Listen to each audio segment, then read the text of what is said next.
குரு பிரம்மா குரு விஷ்ணு குருதேவோ மகேஸ்வரகா குரு சாட்சாத் பரபிரம்மா தஸ்மை ஸ்ரீ ஸ்ரீ குருவே நமகா. குரு வாழ்க குருவே துணை. குரு பெயர்ச்சி பலன்கள் சிறப்பாக அற்புதமாக ஆனந்தமாக பிறக்கக்கூடிய இந்த குரு பெயர்ச்சி மேசராசி நேயர்களுக்கு எப்படி பலனை தரப்போகிறார்? மேசத்தில் வரக்கூடிய குரு பகவான் வியாழன் நோக்கு அப்படிம்பாங்க. ஏன்னா வியாழன் அந்த கிழமைக்கே ஒரு நல்ல ஒரு வைப்ரேஷன் உண்டுங்க. அப்பேற்பட்ட அந்த கிழமைநாதன் குரு பகவான் மேசராசிக்கு என்ன நற்பலன்கள்லாம் தரப்போகிறாங்க? மேசராசி நேயர்கள் எல்லாருமே இதை நல்லா வாட்ச் பண்ணிக்கிங்க. கண்டிப்பாக நீங்கள் இந்த பரிகாரம்லாம் செஞ்சீங்கன்னா ஜென்மத்தில் வரக்கூடிய குரு பகவான் பாடாய்படுத்துமா அப்படின்ட்டு பயப்படாதீங்க. சித்திரை 9ஆம் தேதி 22/4/2023 வருடம் மிக அற்புதமாக ஏப்ரல் மாதம் பிறக்கக்கூடிய இந்த குரு பெயர்ச்சி மீன ராசியிலிருந்து மேஷத்துக்கு பிரவேசிக்கிறார். அற்புதமான அந்த திருநாள் அப்படின்னே சொல்லலாம். ஏன்னா 9 கிரகத்தில் குரு பெயர்ச்சி ஒரு ஆண்டு தான் பயணிப்பார். அந்த குரு பெயர்ச்சிக்கு அவ்வளோ விசேஷங்க. எதிர்பார்ப்புகள் எப்போ பெயரும், நமக்கு எப்படி பொற்காலம் பிறக்கும், நமக்கு எப்படியெல்லாம் மாற்றம் ஏற்படும். ஏன்னா சுபகிரகம் அல்லவா. சனி பெயர்ச்சினா ஒரு அலர்ஜி பயம், ஆனால் குரு பெயர்ச்சினா மகிழ்ச்சி ஆனந்தம், குழந்தை பாக்கியம், திருமணம், தொழில் வளமை எல்லாத்தையுமே கொடுக்கக்கூடியவர் குரு பகவான். அதனால தான் அவ்வளோ மகிழ்ச்சியோடு அதை வரவேற்கிறோம். அப்போ இந்த மேஷத்துக்கு வரக்கூடிய குரு பகவான் எந்த அளவுக்கு மேஷராசிக்கு பலனை தருவார்? இந்த குரு பெயர்ச்சி காலபுருஷனுக்கு முதல் பாவத்தில் வரார். இது வரக்கூடிய அமைப்பு சிம்மம் 5, தனுஷு 9ஆம் பாவம். 1, 5, 9 அப்படின்னு சொல்லக்கூடிய மகாலட்சுமி யோகம் கொண்ட திரிகோண பாவத்தை பார்வையிடுகிறார்.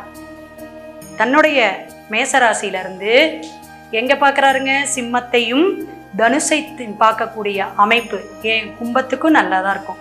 இந்த மாதிரி மேஷத்துக்கு இருக்கக்கூடிய 2ஆம் பாவம் சொல்லக்கூடிய மீனத்துக்கும் நல்லா தான் இருக்கும். இந்த நிலையில் மேஷம் ஜென்மமாக வரனால நமக்கு ஏதாவது பாதகம் கொடுக்குமோ, கஷ்டத்தை கொடுக்குமோ அப்படின்னா சூரியன் உச்சம் பெற்று தமிழ் புத்தாண்டு பிறக்கக்கூடிய அமைப்பும், ராகு முன்னாடியே அங்கே பயணிச்சிட்டு இருக்கிறார். இந்த அமைப்பும் ஒவ்வொரு கிரகங்களும் அப்பப்போ வந்துட்டு போகக்கூடிய நிலைப்பாடும் உண்டு. ஆக குருவும் ராகுவும் அங்கே தான் இருப்பாங்க. அப்போ இந்த 2 கிரக சேர்க்கையும் வரக்கூடிய கிரக சேர்க்கைகள்லாம் வரும்பொழுது கண்டிப்பாக நல்லது கெட்டது இரண்டும் கலந்து தரக்கூடிய அமைப்பு என்றே நம்ம சொல்லலாம். ஏன்னா சூரியன் ராகு குரு தகப்பன் வழி சொத்துல ஏதாவது பிரச்சனை வரக்கூடிய நிலை, அல்லது தனத்தில் தடுமாற்றம், எந்த வருமானமாவது வந்துக்கிட்டு இருந்துச்சுன்னா அது ஒரு பிரேக் ஆகி அப்புறமும் வரக்கூடிய நிலை. பிரம்மாண்டம்னு சொல்லுவாங்க ராகு. அப்போ குரு ராகுங்கிற குரு சண்டால யோகம்பாங்க. இந்த அமைப்பில் இருந்தாலும் நீங்கள் இந்த சூரியன் மற்ற கிரகங்கள் சேர்க்கை வரும் பொழுது சின்ன சின்ன பிரச்சனைகளை நீங்கள் பார்க்கக்கூடிய அமைப்பு வரும். உடல் தொந்தரவு அப்படின்னு பார்த்தீங்கன்னா தலை சார்ந்து கண் சார்ந்த பிரச்சனைகள் வரும். அதே போல் கடன் தீர்க்கக்கூடிய அமைப்பு இந்த குரு பெயர்ச்சியால் உங்களுக்கு நல்ல ஒரு தீர்வை கொடுக்கும். இவ்வளோ நாளாக கடனாக இருந்துச்சுங்க, ராகு அல்லோலைன்னு அலைஞ்சோம், கஷ்டப்பட்டோம், கொடுத்த கடனும் வரல, வாங்கின கடனும் போனது இன்னும் வரவே இல்லை அப்படிங்கிற பிரச்சனையில் இருக்கக்கூடிய கடன் பிரச்சனை, வாங்குவதாக இருந்தாலும் சரி கொடுக்கறதா இருந்தாலும் சரி, அதுக்கெல்லாம் தீர்வு கிடைக்கும் அப்படிங்கிறத நீங்கள் கணக்கில் எடுத்துக்கலாம். பூர்வீகம் அப்படின்னு சொல்லக்கூடிய புண்ணியஸ்தானம் அப்படின்னு சொல்லக்கூடிய சிம்மத்தை பார்வையிடுறார்.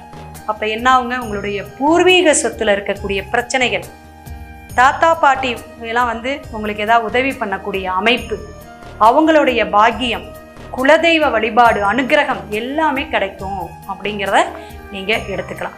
மேசராசிக்கு பாக்யாதிபதி தான் குரு பகவான் தனுஷு. அப்போ தனுஷு அவர் 9ஆம் பார்வையாக பார்க்குறார். உங்களுடைய இடத்துக்கு 9க்கும் 12க்கும் உடைய மேசராசிக்கு ஜென்மமாக குழந்தை ஸ்தானம்னு சொல்லக்கூடிய சிம்மத்தையும் பாக்கியஸ்தானம் சொல்லக்கூடிய தனுஷையும் பார்க்கக்கூடிய அமைப்பு மிக அற்புதம் என்றே சொல்லலாம். இதனால உங்களுக்கு நல்ல உயர்வு, அந்தஸ்து, அரசியல், அரசு எல்லா துறையிலையுமே ஒரு முன்னேற்றத்தை காணலாம். ஆனால் ராகு இருக்கிறனால சில அலைச்சல்களையும் சில ஏதாவது ஒரு சின்ன சின்ன அவமானங்களையும் சந்திக்கக்கூடிய அமைப்பும் இருக்கும் அப்படிங்கிறத நம்ம அதை கவனத்தில் எடுத்துக்கணும். அப்போ இதுக்கெல்லாம் என்னங்க அப்படின்னா, முதலில் 5ஆம் பாவங்கிறனால குலதெய்வ வழிபாடு செஞ்சுக்குங்க.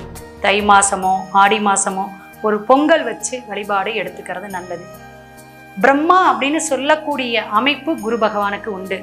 அதனால் நீங்கள் திருப்பட்டூர்னு சொல்லக்கூடிய அந்த ஸ்தலத்தில் சிவனையும் பிரம்மாவாக இருக்கக்கூடிய அந்த அமைப்பில் இருக்கக்கூடிய குரு பகவானையும் மஞ்சள் பொடி கொடுத்து நெய் தீபம் இட்டு நீங்கள் வழிபாடு எடுத்துக்கணும். அது என்னைக்கு அப்படின்னா வியாழக்கிழமை போய் வழிபாடு எடுக்கிறது மிக சிறப்பு. அப்போ இந்த மாதிரி வழிபாடு எடுக்கும் பொழுது உங்களுடைய ஜென்ம குரு என்னாவுங்க, சில அவமானங்களையும் தொழில் தடையிலும் இருக்காம நல்ல முன்னேற்றத்தை தரும். 9ஆம் பாவம் பார்க்கறனால நீங்கள் உயர்கல்வியில் படிச்சுக்கிட்டு இருக்கக்கூடிய உங்கள் பிள்ளைங்களா அல்லது நீங்களே இருந்தாலும் மேசராசி என்ன செய்யலாங்க, கண்டிப்பாக உயர் பதவி நல்ல ஒரு அந்தஸ்தை கொடுக்கக்கூடிய அமைப்பு. ராகு பெயர்ச்சிக்கு அப்புறம்லாம் கடகடகடன்னு உங்களுடைய முயற்சிக்கெல்லாம் சட்டு சட்டு சட்டுன்னு தொழிலாக இருந்தாலும் சரி, கல்வியில் நீங்கள் நல்ல ஒரு இப்போ MBA படிக்கிறீங்க, MS படிக்கிறீங்க, உயர்கல்வி படிக்கக்கூடிய அந்தஸ்துக்கு உடனே உங்களுக்கு சீட்டு கிடைக்கும் அப்படிங்கிறதெல்லாம் நீங்கள் எதிர்பார்க்கலாம். அரசியல் சார்ந்து இருக்கக்கூடியவங்களுக்கு சின்ன சின்ன மன போராட்டங்கள் கசப்புகள் கண்டிப்பாக ஏற்படுத்தும். வெளிநாட்டுடைய தொடர்பு செய்யக்கூடிய தொழில் செய்யக்கூடியவங்க எல்லாத்துக்குமே நல்ல தனத்தை வரக்கூடிய அமைப்பு மேசராசிக்காரங்க நீங்கள் எதிர்பார்க்கலாம். பிரம்மாண்டமான ஒரு தொழில் வளர்ச்சியை வெளிநாட்டு தொடர்போடு இருக்கிறவங்களுக்கு கண்டிப்பாக கிடைக்கும். சினிமா பத்திரிகை துறை இவங்களுக்கெல்லாம் நல்ல வளர்ச்சியான ஆண்டாக மேசராசிக்கு இருக்கும் அப்படிங்கிறத நீங்கள் எடுத்துக்கலாம். என்னதான் நம்மளுடைய குரு பெயர்ச்சி நல்ல இடத்துக்கு வந்தாலும் சுய ஜாதகத்தில் நல்ல தசாபுத்தி ஓடணும். அதே போல் உங்களுடைய ராசிநாதனுக்கு குரு பகவான் எந்த இடத்துல அமர்ந்து நமக்கு வேலை செய்கிறார், உங்கள் சுய ஜாதகத்தில் இருக்கக்கூடிய குரு பகவான், இதை நம்ம கணக்கில் எடுத்து துல்லியமாக ஆய்வு பண்ணிக்கிங்க. நான் சொன்ன கோயில் பரிகாரம் செஞ்சுக்கிங்க.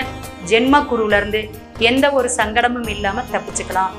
ஒவ்வொரு ராசிக்காரர்களுக்கும் துல்லியமான பலன்கள், அபிவிருத்தி என்ன, குரு பகவான் என்ன தரப்போகிறார் அப்படிங்கிறத வழிநெடுக ஒவ்வொரு விஷயமும் கவனமாக கேட்டுங்க. ஏன்னா ஒரு வீட்டில் குரு பலன் வந்துருச்சா மேரேஜுக்கு அப்படின்னு பார்க்காம எப்படி திருமணம் எடுக்கிறதுங்க. அதனால் கணவன் மனைவிங்கிற வாழ்க்கையை ஆரம்பிக்கக்கூடிய அமைப்புக்கு குரு பகவான் தான் பாலமாக நிற்கிறார். அதனால் ஒவ்வொரு பதிவையும் நீங்கள் பாருங்கள். அவங்கவுங்க ராசிக்கான பரிகாரங்களை நீங்கள் எடுத்துக்கிட்டு வாழ்க்கையில் முன்னேற்றத்தையும் சிறப்பான ஒரு அந்தஸ்தையும் பெறுவதற்கு குரு பகவான் எல்லாருக்கும் அருள் புரிய வேண்டும் அப்படிங்கிறத வேண்டி விரும்பி கேட்டுக்கொண்டு வாழ்க வளமுடன். மற்றொரு பதிவில் அடுத்த ராசிக்காரர்கள் ரிஷபத்திற்கு நாம் சந்திப்போம். திருச்சிற்றம்பலம். சிவாய நம.